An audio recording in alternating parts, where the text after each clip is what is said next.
There are houses that tell stories, and then there are houses that become stories, monuments to ambition so towering they cast shadows across generations, palaces built not merely for comfort but as declarations of arrival, fortresses designed to protect their inhabitants from the world yet somehow failing spectacularly at the very moment protection was needed most, and Greystone Mansion, perched high above Beverly Hills on 18 acres of meticulously manicured grounds, stands as one such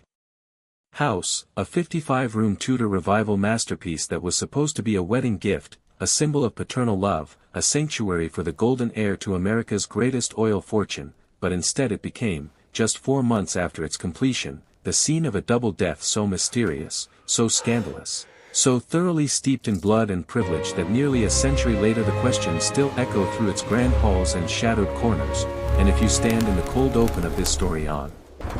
that February night in 1929, you can almost hear the gunshots, almost smell the cordite mixing with expensive scotch, almost see the blood pooling on Persian rugs while armed guards sealed the gates and private detectives swarmed the grounds before the police were even summoned, because this was not just any crime scene, this was the largest private residence in Beverly Hills, home to the son of Edward Lawrence Doheny, a man who by 1925 was worth $100 million, more than John D. Rockefeller himself, an oil baron who had clawed his way from abject poverty to unimaginable wealth, who had survived the cutthroat oil fields of Los Angeles and the jungles of Mexico, who had weathered the greatest political scandal since the Civil War, yet who could not, in the end, protect his only son from whatever darkness transpired in that guest bedroom on February 16. And so we must ask ourselves as we approach those imposing iron gates, as we wind up the tree-enshrouded drive, past security checkpoints that would have made Buckingham Palace seem accessible by comparison, as we enter through carved wooden doors into a world of limestone and leaded glass and ceilings so high they seem to touch heaven itself, what happened here, really, and more importantly, what does it reveal about the terrible price paid for such impossible wealth, about the invisible machinery of servants and secrets that kept such palaces running, about the fundamental fragility of acceptance no matter how many millions you spend pursuing it, about the way power and privilege can seal off truth as effectively as they seal off property lines, and about the inevitable reckoning that comes when you build your palace on foundations of political corruption, exploited labor, and desperate social climbing. Because Greystone's story begins not in Beverly Hills at all but decades earlier in the hardscrabble mining camps of the American West where Edward L. Doheny Sr. learned that fortune favors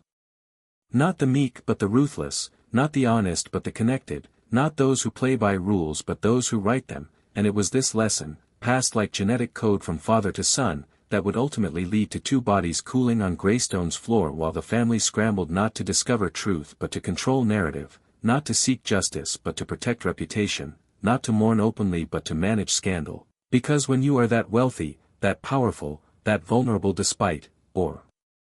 perhaps because of, your immense fortune, the greatest luxury you can afford is not a Tudor mansion but the ability to shape reality itself, to bend investigations, to influence district attorneys, to ensure that whatever dark truths might lurk beneath those soaring ceilings remain forever sealed behind those fortress walls, and this is where our story truly begins, not with the deaths but with the life that preceded them, with the impossible rise of a prospector who struck it rich, with the building of an empire on both American and Mexican soil, with the purchase of political power at the highest levels of government, with the construction of a palace designed to announce that the Doheny name had arrived, that the oil baron's heir deserved respect, that money could buy not just things but legitimacy, belonging, safety, and it is in understanding how spectacularly wrong this calculation proved to be that we begin to glimpse the real tragedy of Greystone, which is not simply that 2 men died there but that they died in a house built on the very illusions that destroyed them.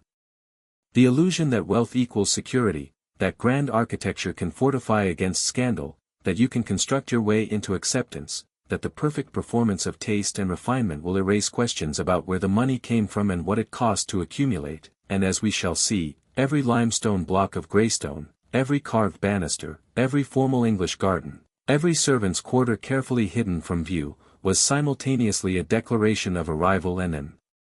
admission of anxiety, a fortress and a stage set, a home and a mausoleum waiting to happen, because Edward L. Doheny Sr. knew something that his son Ned perhaps understood too late, that in America, old money is celebrated while new money is suspect, that the violence of capital accumulation must be laundered through generations before it becomes respectable, that no matter how French your chateau or English your gardens, if people remember you struck oil with a sharpened eucalyptus tree in a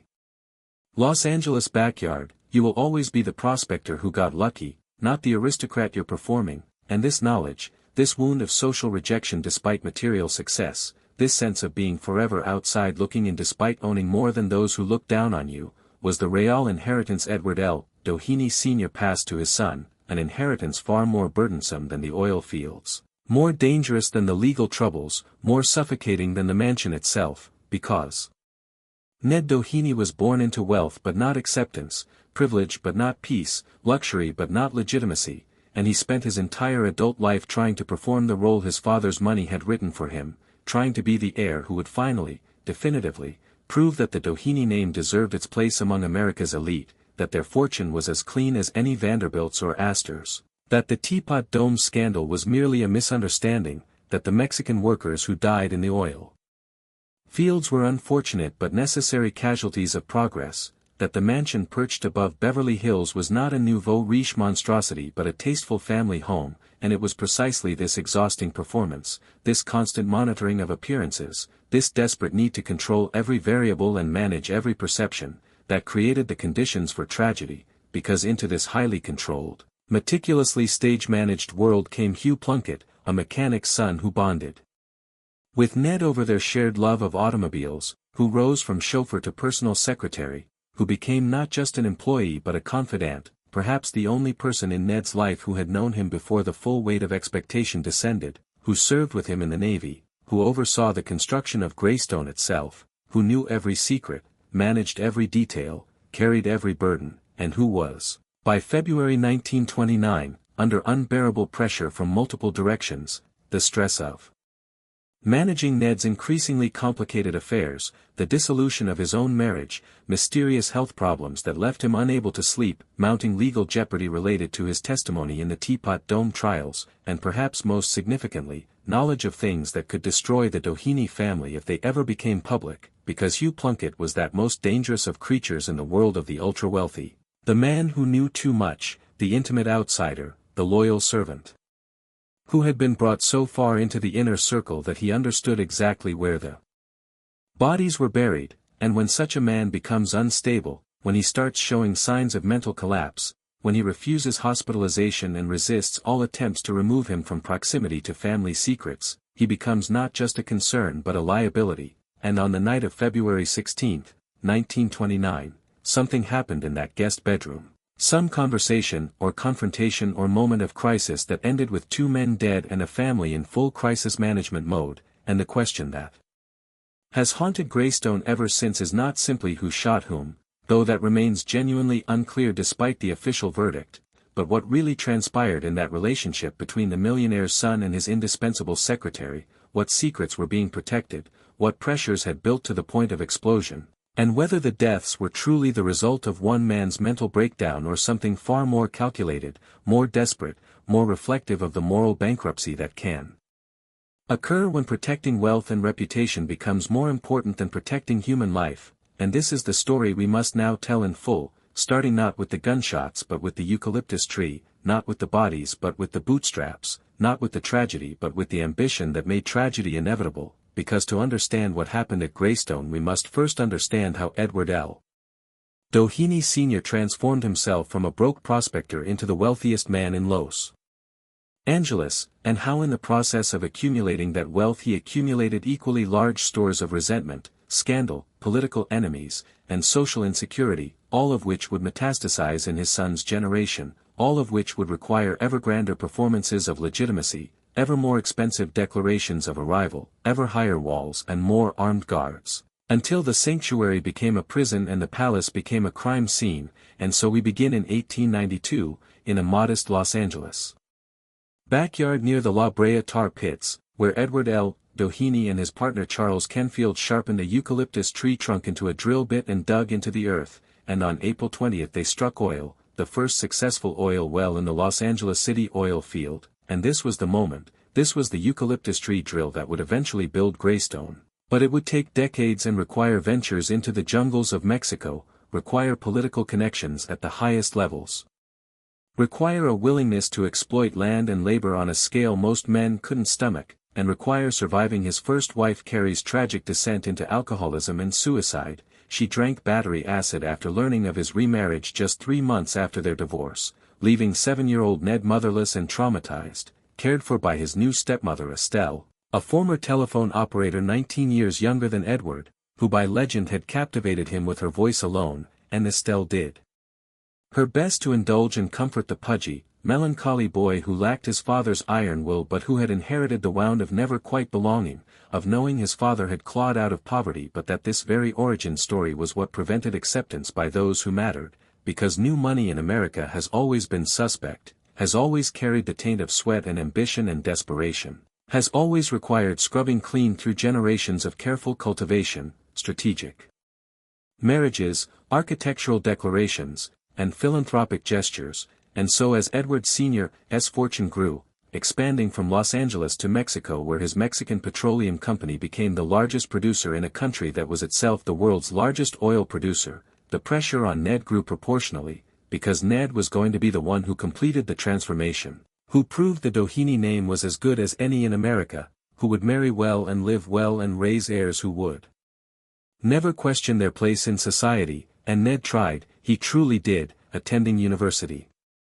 of Southern California where he flourished academically and socially, falling in love with Lucy Marceline Smith, daughter of a Pasadena transit magnate, a beauty with a shrewd mind and posh pedigree, exactly the kind of match that signified arrival, and they married in 1914, 2 days after Edward Sr. purchased the land that would eventually become Greystone. And Ned began his grooming to take over the family business, developing a keen business sense if not his father's ruthlessness, but there was always something missing in Ned, some essential hardness, some comfort with the moral compromises that vast wealth requires, some willingness to see people as instruments rather than humans, and perhaps this is where Hugh Plunkett came in, because Hugh was invited to Ned and Lucy's wedding as one of Lucy's father's employees. He worked at the Smith family's service station. A charismatic young mechanic with seemingly inexhaustible energy and keen aptitude for automobiles, and Ned, who shared Hugh's passion for cars, hired him immediately, first as chauffeur and mechanic, but treating him more as trusted friend than paid employee, and Hugh was welcomed into the Doheny world in a way that must have been both intoxicating and destabilizing, because Hugh came from humble origins too. He understood what it meant to be outside looking in, but unlike the Dohenys he hadn't bought his way inside. He'd been invited by proximity to Ned, by usefulness, by an intimacy that grew so deep that when both men enlisted in the Navy on the same day in 1917, Ned guaranteed Hugh a job upon their return, and when they came home unharmed from the Great War, Hugh was elevated to personal secretary, an exponential leap in status and responsibility, and the two became inseparable, with Hugh managing Ned's packed calendar, handling details both professional and personal, essentially becoming the infrastructure that allowed Ned to perform the role of oil heir and charming socialite. And we must pause here to consider what this relationship meant in the context of early 20th century America, where the boundaries between friendship and employment among men of different classes were carefully policed, where intimacy between men was simultaneously celebrated in certain contexts and viewed with deep suspicion in others, where the language of brotherhood and loyalty could mask other feelings or could simply be exactly what it claimed to be, devoted friendship, but where in either case the power differential between employer and employee, between millionaire's son and mechanic's son, created a fundamental instability, because no matter how close they became, no matter how much Ned relied on Hugh, no matter that Hugh was privy to family secrets and managed family crises and essentially lived as part of the Doheny inner circle, he was still staff, still dispensable, still ultimately there to serve the family's interests, and this paradox, intimate yet subordinate, indispensable yet replaceable, inside yet outside, was sustainable only as long as Hugh remained completely loyal, completely discreet, completely healthy and stable, and by 1927, as construction began on Greystone, Hugh was beginning to show cracks in all three areas, because the strain of managing the Doheny family affairs had reached extraordinary levels. The family was neck-deep in the Teapot Dome scandal, the greatest political corruption case in American history, and Hugh had been there when Ned delivered $100,000 in cash to Secretary of the Interior Albert Fall, had helped carry the infamous, little black bag, and now faced the prospect of testifying about it, of potentially incriminating himself or the family he'd devoted his life to serving. And simultaneously his marriage to Harriet Marion Hall was disintegrating under the weight of his constant absences and increasing materialism, because Hugh was living in a world of private jets and mansion construction and exotic automobiles while his wife sat alone in their Hancock Park apartment, and when they divorced in 1927, citing desertion that Hugh didn't contest, it revealed a widening gulf not just between husband and wife but between the person Hugh had been and the person he was becoming, someone who belonged neither to the working-class world he came from nor to the elite world he served. Someone who had sacrificed his own life and marriage and peace of mind to manage Ned's life and marriage and public image, and as Greystone rose from the earth, construction. Beginning February 15, 1927, costing over $3 million,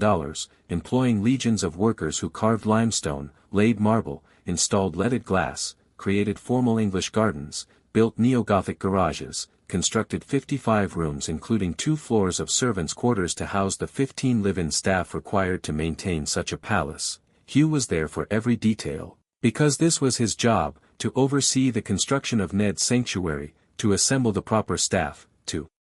procure the antiques and amenities, to ensure the motor pool had the right exotic vehicles, to create the perfect stage set for the performance of Doheny legitimacy, and in the process Hugh essentially moved into Greystone, sleeping in the first-floor guest bedroom, devoted utterly to the family at the cost of his own health, his own relationships, his own separate existence, and by the time Ned, Lucy, and their 5 children moved into Greystone in October 1928, just before Thanksgiving, Hugh was exhibiting disturbing symptoms, severely abscessed teeth that caused nervous reactions, including muscle spasms and loss of self-control each time one was extracted, chronic insomnia requiring heavy sedation with barbiturates like dial and veronal, high-strung behavior, twitching spells, persistent headaches, and an increasingly frantic, anxious demeanor. And the family physician Dr. Ernest Fishbaugh had been treating him for 2 years, prescribing bed rest at Greystone itself, that same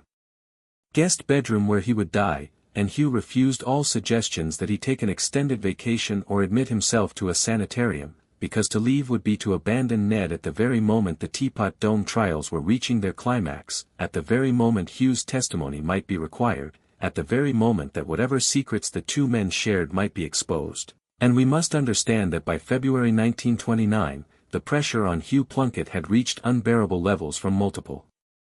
directions: legal jeopardy, health problems, exhaustion, the dissolution of his personal life, and the knowledge that he was simultaneously indispensable to and utterly expendable by the Doheny family, because if protecting the family required sacrificing Hugh, there was no question which choice would be made, and on Saturday, February 16, 1929, things came to a head when Dr. Fishbaugh met with Ned and Lucy at Greystone around 5 p.m., and Ned told him, "Plunkett is the man who needs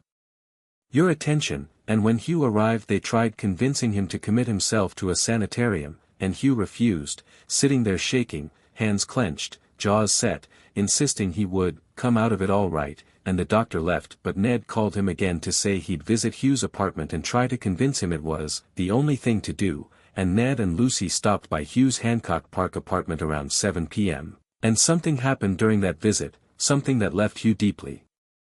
unnerved, because after the Dohenys left to see a movie, Hugh declining to join them, Hugh phoned Greystone at 9:30, sounding highly distressed, and Lucy listened to his concerns about something that Ned said to him, that had left him disturbed, and Lucy tried to assure him it was only an impulsive remark, tried to dissuade him from coming to the house, but Hugh insisted on seeing Ned, and so Hugh drove to Greystone, was admitted by the night watchman John E. Morris, who was accustomed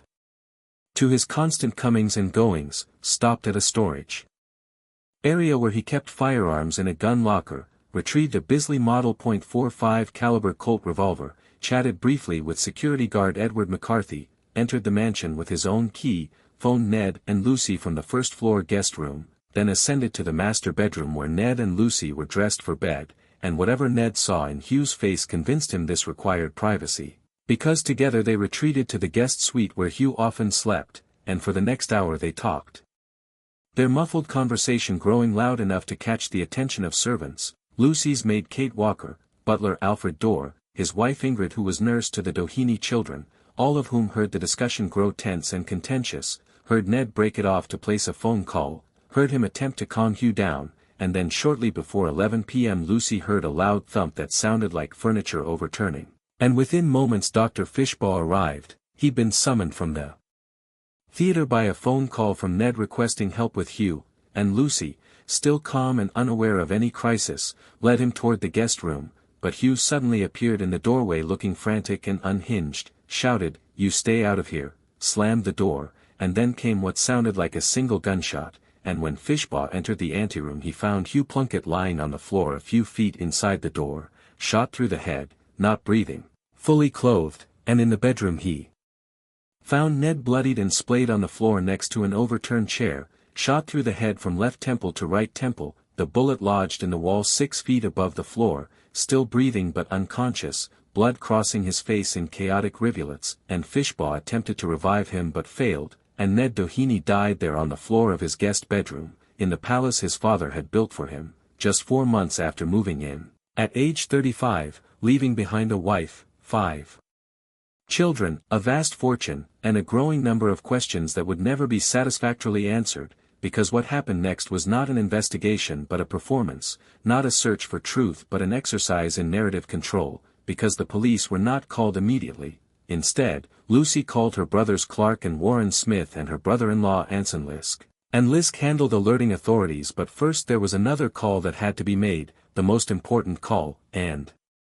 near midnight Edward Lawrence Doheny Sr. arrived at Greystone, 72 years old, still imposing despite infirmity, with his tough rugged mien and shock-white walrus mustache, and the family had hoped to shield him from the scene but the old man insisted on seeing Ned with his own eyes, and so he was led to his son's lifeless body. And there the oil baron who had survived mining camps and wildcatting and building empires and political scandals knelt next to Ned, stroked his hand, and finally released an anguished sob, "My boy," and after an eternity of stillness he nearly collapsed, was led to Lucy's bedside where he crumpled and wept, and it's unclear whether he remained in the house or was spirited back to his Chester Place compound by the time 2 Beverly Hills police officers arrived after midnight, because Chief Charlie Blair, recognizing his small-town force was out of its depth, summoned District Attorney Baron Fitz and his team, and by 2 a.m. investigator Leslie Turner White arrived to find something extraordinary, the mansion surrounded not by police but by private detectives and armed security guards, a cordon of private force sealing off the crime scene, making it simpler to crash Buckingham Palace, as White noted, and inside he found all the witnesses remarkably composed despite the horror, their testimonies dovetailing, with remarkable accuracy, too neatly presented, possibly rehearsed, and while everyone dutifully denied that alcohol had been consumed, a de rigueur deception during Prohibition despite the obvious presence of Johnny Walker, and while they all agreed on the basic murder-suicide narrative with Hugh killing Ned then himself, White's forensic analysis revealed disturbing inconsistencies that suggested the official story was impossible, because there were powder burns surrounding one bullet hole in Ned's head indicating the gun was held no more than 3 inches from his temple, not several feet away as the seated Ned shot from across the room theory required, and Hugh's temple had no such burns, making it unlikely he put the .45 to his own head, and when White test-fired the pistol he couldn't replicate the unusual heat that still emanated from the weapon hours after the shooting, suggesting someone had artificially warmed it to simulate recent firing, and he couldn't lift any fingerprints from the Bisley, not even smudges, suggesting it had been thoroughly wiped clean, and the cigarette Hugh clutched in his left hand would have made it impossible for him to throw open and slam shut the door as Fishbaugh described while simultaneously holding a gun in his right hand, and the ballistic trajectory suggested that to fire the bullet that struck Ned and lodged high in the wall, Hugh would have had to be kneeling or shooting from the hip at an awkward angle, an unlikely bullseye, and the odd crisscross blood pattern on Ned's face only made sense if after being shot Ned had fallen face down and been turned over, which directly contradicted the testimony that the body was found on its back and never moved, and when White confronted Dr. Fishbaugh about this impossibility, the physician finally admitted that yes, Ned had remained alive for about 20 minutes, and yes, Fishbaugh and Watchman Morris had lifted Ned up in a desperate attempt to save him then lowered him back down, causing the blood patterns, a significant detail he'd omitted from his initial testimony, And White realized he was looking at either a very strange murder-suicide with the wrong man identified as perpetrator, or something else entirely, perhaps both men murdered by a third party, perhaps Ned shooting Hugh then himself, perhaps a scenario so scandalous that the family was willing to construct an elaborate false narrative and use its immense wealth and political connections to ensure that narrative held. And when White shared his findings with D.A. Fitz, the district attorney initially promised a sweeping investigation, declared that, "There isn't a man in the United States that's big enough to stop me from conducting a criminal investigation," but as the investigation proceeded and Edward L. Doheny Sr.'s power and connections came to bear, as the family's attorneys and private detectives managed every aspect of the case, as witnesses were questioned but not pushed too hard, as alternative theories were acknowledged but not pursued, as the coroner's inquest delivered the verdict everyone expected, murder-suicide with Hugh as perpetrator, driven mad by mental illness. The truth of what happened in that guest bedroom became less important than protecting the Doheny name from yet another scandal, because the family was already under extraordinary pressure from Teapot Dome, already fighting to preserve both their fortune and their reputation, already performing damage control on a national stage, and the last thing they needed was deeper scrutiny of Ned's relationship with Hugh, deeper questions about what secrets Hugh might have threatened to reveal. Deeper investigation into whether the family might have been involved in covering up something far more shocking than the official story suggested, and the whispers started immediately, whispers that Ned and Hugh had been more than friends and employer-secretary, whispers that this was a lover's quarrel gone fatal, whispers that Hugh had demanded money or threatened exposure, whispers that Ned had killed Hugh to silence him then staged his own death to look like Hugh did it, whispers that a third party killed both men on family orders, whispers that would follow Greystone for decades because the official story satisfied no one, explained nothing, and required believing that a man who was fully clothed, standing in a doorway with a cigarette in one hand and a gun in the other, somehow shot another man through the head at point-blank range then shot himself at a different angle with no powder burns, all while security guards and servants were within earshot and no one witnessed anything directly, and these whispers mattered because they suggested what the Doheny family feared most, that their money couldn't buy acceptance, their palace couldn't guarantee privacy, their performance of legitimacy couldn't override the basic human hunger for truth and justice, and that the very measures they took to protect themselves, the private detectives, the controlled investigation, the carefully managed narrative, only deepened suspicion and reinforced the sense that the Dohenys were fundamentally different from true aristocracy, that they were parvenus playing at nobility, that their wealth was too new and too tainted to command the deference and discretion that old families expected, and this was the real tragedy of Greystone, not just that two men died but that they died in a house built specifically to prevent exactly this kind of scandal, died in a sanctuary that became a circus, died in a palace that proved palace walls cannot contain violence born of the very pressures and contradictions those walls were meant to keep out, and in the aftermath Edward L. Doheny Sr. was a broken man, never recovering from Ned's death, aging rapidly, fighting increasingly desperate legal battles as Teapot Dome trials continued. He would ultimately be acquitted in 1930 while his supposed co-conspirator Albert Fall was convicted and imprisoned, a contradiction that satisfied no one and suggested justice could indeed be purchased for the right price. And the old man died on September 8, 1935, at age 79, his vast fortune and imposing empire unable to save his only son, unable to prevent the tragedy that unfolded in the palace he'd built, unable to purchase the one thing he truly wanted which was legitimate belonging for the Doheny name, and Lucy Doheny, widowed at 37 with 5 children, stayed at Greystone, stayed in the house where her husband died under mysterious circumstances, stayed surrounded by servants and security, stayed performing the role of gracious society matron, and in 1932 she married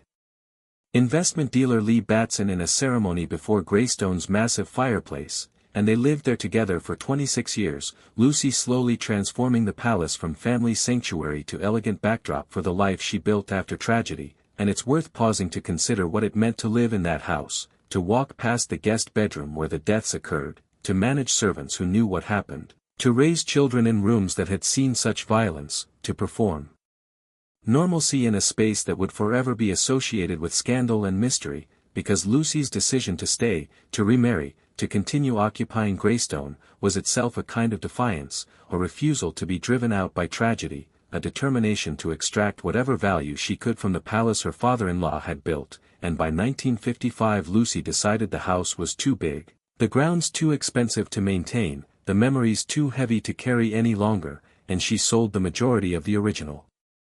400 acres to Paul Truesdale, who developed it into Truesdale Estates, Beverly Hills' most prestigious neighborhood, and she gave the mansion itself and 18 remaining acres to investor Henry Crown for $1.5 million, and Crown planned to demolish the mansion and subdivide the lot, but Beverly Hills intervened, recognizing that whatever dark history Greystone carried, it was also an architectural landmark, a piece of Los Angeles history that deserved preservation, and in 1965 the city purchased the estate for $1.3 million, stopping the demolition, and on September 16, 1971, Greystone became a public park, and on April 23, 1976, it was added to the National Register of Historic Places, and in this transformation from private palace to public space there is something deeply symbolic, because Greystone had been built as the ultimate private sanctuary, a fortress to protect the Doheny family from scrutiny and maintain the performance of legitimacy, but it failed spectacularly at both goals, and its conversion to public use represented a kind of reckoning, an acknowledgement that the mansion's real significance was not as a family home but as a historical artifact that revealed uncomfortable truths about American wealth and class and the violence required to accumulate such fortunes, and as a public park Greystone took on a second life, becoming one of Hollywood's most filmed locations, appearing in over 200 movies and television shows and music videos, serving as the quintessential representation of old money in American popular culture, the go-to location when a production needed to evoke wealth, power, elegance, and the slightly sinister undertones that accompany all three, and there's a bitter irony in this, because Greystone became in death what it never was in life, a universally recognized symbol of aristocratic legitimacy, the visual shorthand for establishment power, the backdrop for countless stories about the American upper class, but always in fiction, always in performance, always as a stage set,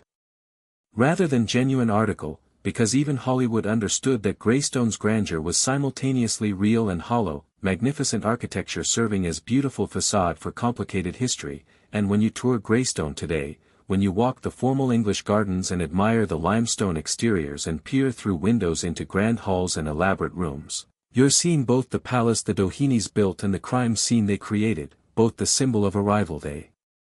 desperately wanted and the scandal they desperately feared, both the sanctuary that was supposed to protect them and the stage where their tragedy played out, and the question that haunts Greystone is not simply what happened in that guest bedroom on February 16, 1929, though that remains genuinely unclear despite nearly a century of speculation and investigation, but what Greystone represents about the fundamental impossibility of the Doheny project, the project of buying legitimacy,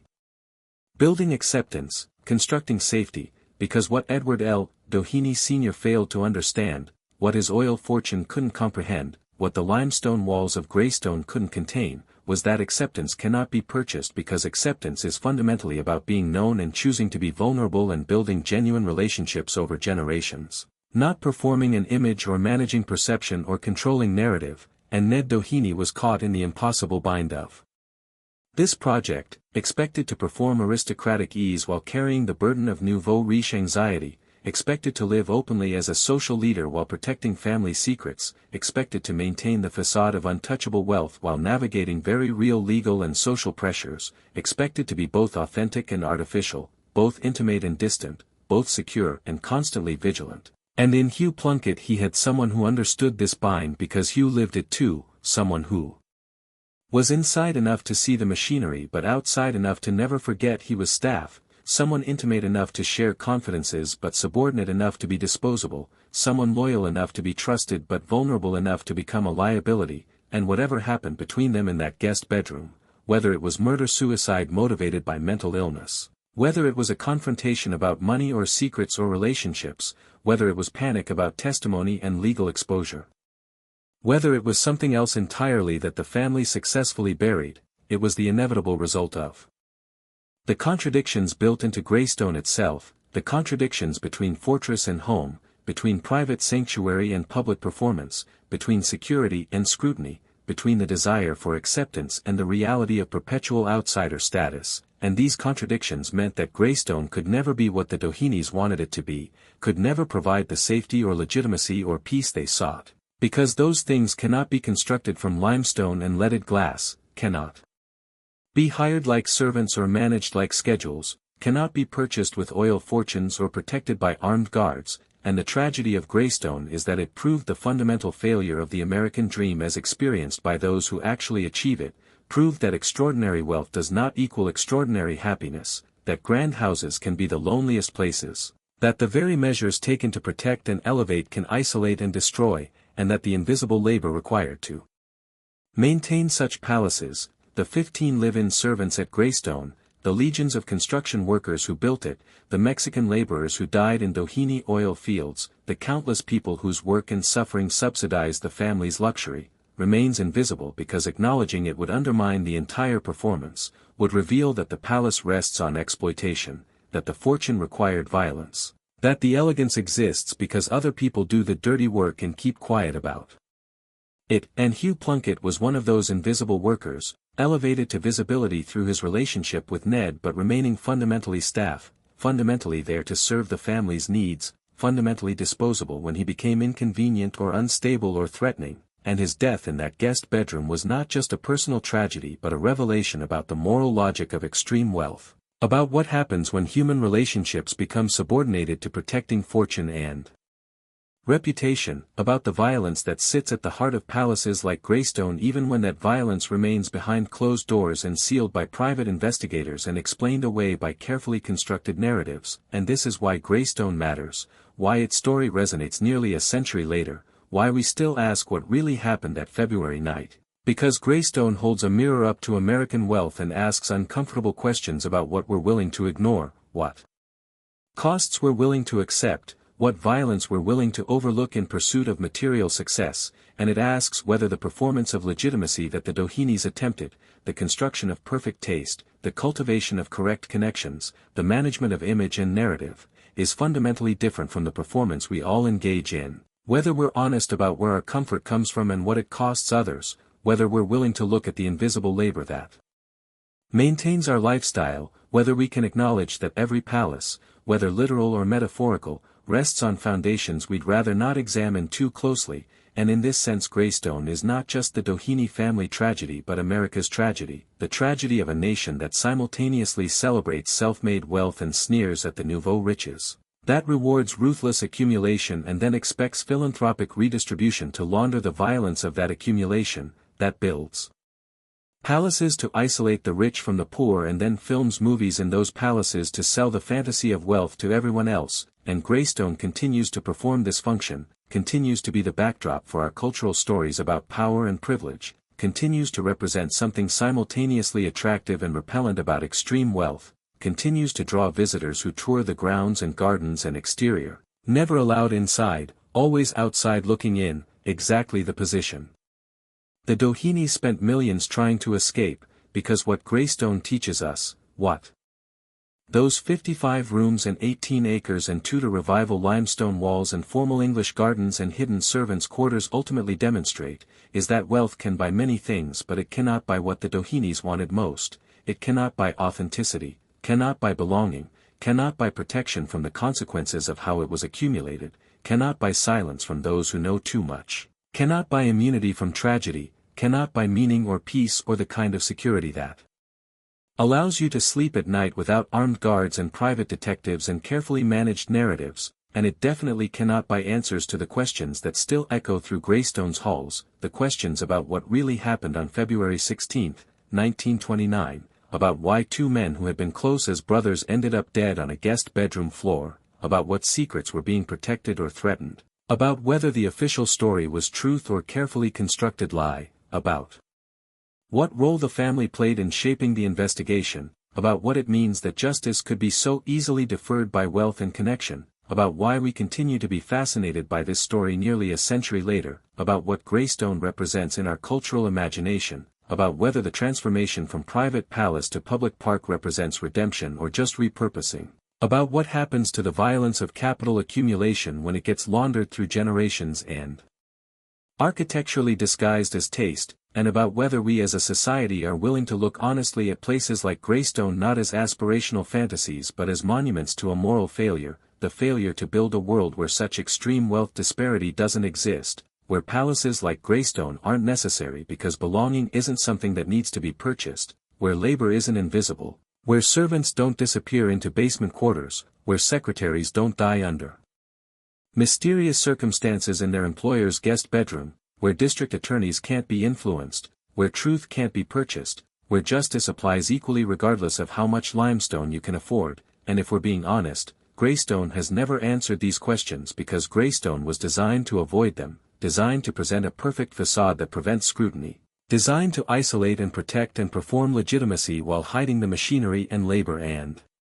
violence that makes such performance possible, and it failed catastrophically at this task in 1929 and it continues to fail every time someone tours the grounds and asks what really happened, because the mansion itself is both artifact and argument, both beautiful architecture and uncomfortable evidence, both cultural landmark and crime scene, both symbol of achieved American dream and proof of that dream's fundamental emptiness, and standing before Greystone today, looking up at those limestone walls and leaded glass windows and Tudor revival grandeur, you can almost hear those two gunshots echoing across nearly a century, almost see Edward L. Doheny Sr. kneeling beside his only son's body whispering, "My boy," almost feel Lucy Doheny's determination to continue living in the house where her husband died, almost sense Hugh Plunkett's ghost still managing details and protecting secrets and paying the ultimate price for being simultaneously indispensable and disposable, and you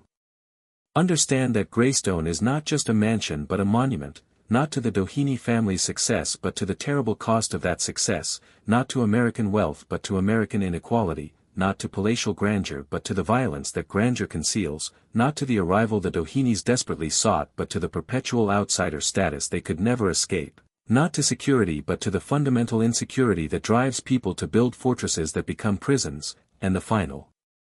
lesson of Greystone, the one that echoes through its empty halls and manicured gardens and locked interiors, is that wealth cannot protect you from yourself, from your history, from your contradictions, from the consequences of how you accumulated that wealth, from the resentment of those you climbed over, from the knowledge of those you used, from the violence you committed or permitted or benefited from the basic human hunger for truth that no amount of money can permanently satisfy, and most importantly from the reality that acceptance cannot be performed or purchased but can only be earned through genuine relationship and vulnerability and willingness to be known for who you actually are rather than who you're pretending to be, and this is why Edward L. Doheny Sr.'s project failed, why Greystone became a tragedy rather than a triumph, why Ned Doheny died at 35 in the palace built to protect him, why Hugh Plunkett's loyalty couldn't save him, why the carefully constructed narrative about mental illness and murder-suicide convinced no one, why the questions persist, why we're still talking about this story, why Greystone matters as both history and metaphor, and why when you visit Greystone today as a public park, when you walk those grounds that were once private fortress, when you peer through windows into rooms you'll never enter, when you stand where armed guards once prevented investigators from easily accessing the crime scene, when you admire architecture built with oil money extracted from exploited land and labor, when you recognize the house from dozens of movies and TV shows, when you take photos to share on social media, when you perform your own version of the tourist experience, you are participating in Greystone's continuing transformation from private tragedy to public spectacle, from sanctuary to symbol, from home to haunted house, from the Doheny family's greatest architectural achievement to their most enduring scandal, from monument to arrival to museum of failure, from palace to prison to park. And in this final transformation there is something approaching justice, the poetic justice that comes when private wealth that tried to wall itself off from scrutiny becomes public property, when the fortress designed to prevent access becomes tourist destination, when the performance of legitimacy becomes acknowledged performance, when the invisible labor becomes slightly less invisible, when the carefully managed narrative becomes contested history, when the Doheny name becomes associated not with aristocratic legitimacy but with unsolved mystery and possible cover-up, when Greystone becomes not what the family wanted, a symbol of their arrival, but what they feared, a symbol of their failure to escape their origins, to transcend their nouveau riche status, to purchase the acceptance they craved, to protect the secrets they harbored, to prevent tragedy through wealth alone. And this is ultimately what makes Greystone so compelling nearly a century after those two gunshots, because it forces us to confront uncomfortable truths about American wealth, about the violence of accumulation, about the performance of legitimacy, about the invisible labor that maintains luxury, about the fundamental impossibility of purchasing belonging, about the way power and privilege can distort justice, about the loneliness of fortress living, about the price paid by those who know too much, about the contradictions built into extreme wealth, about the fragility of reputation despite apparent invulnerability, about the way architecture can simultaneously reveal and conceal, about the transformation of private pain into public curiosity, about our fascination with fallen wealth and unsolved mysteries and the gap between appearance and reality, and about what it means that Greystone endures not as the family sanctuary it was designed to be but as a monument to the impossibility of that design, standing above Beverly Hills like a beautiful, hollow warning about the limits of what money can buy, the dangers of what money can hide, and the tragedy of mistaking a palace for